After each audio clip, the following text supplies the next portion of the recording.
ప్రార్థన చేసినా చేయకపోయినా ఆ విత్తనం మొలుస్తుంది. పెన్నులో ఇంకున్నది, నువ్వు ప్రార్థన చేసినా చేయకపోయినా పెన్ను పడుతుంది.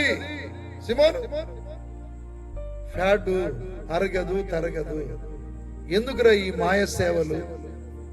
బాధలతో వచ్చిన ప్రజలను ఏంది పరిస్థితి?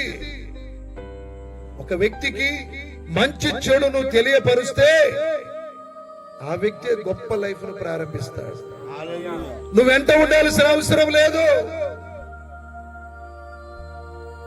ప్రియమైన దేవుని బిడ్డలారా, విత్తనము జీవము కలిగిందే, కానీ ఆ విత్తనము ఏ నేలన పడుతుంది?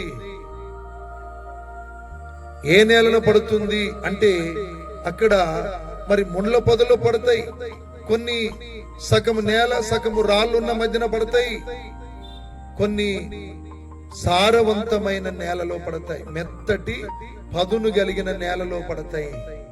అంటే ఆ నేలలాగా, సారవంతమైన నేలలాగా నీ హృదయం ఉండాలి.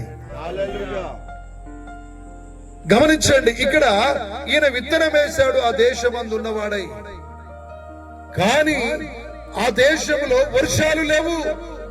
విత్తనం ఎట్ట మొలుస్తుందా? అవునా కాదా? వర్షాలు ఉన్నాయా? ఇస్సాకాలంలో మంచును కురిపించిండాడు ఈయన విశ్వాసాన్ని బట్టి. మంచును కురిపించి ఆ విత్తనాల్లో ఉన్న జీవము చావకుండా ఆ విత్తనాలు మొలిపిస్తే ఆ పంట పంతే క్రమక్రమముగా ఆయన ధనవంతుడైపోయాడు. దేనిని బట్టి? విత్తనాన్ని బట్టి కాదు, పెన్నును ప్యాడును బట్టి కాదు, దేవుడిచ్చిన జ్ఞాపక శక్తి, జ్ఞానాన్ని, తెలివిని బట్టి పాస్ అయ్యాడు.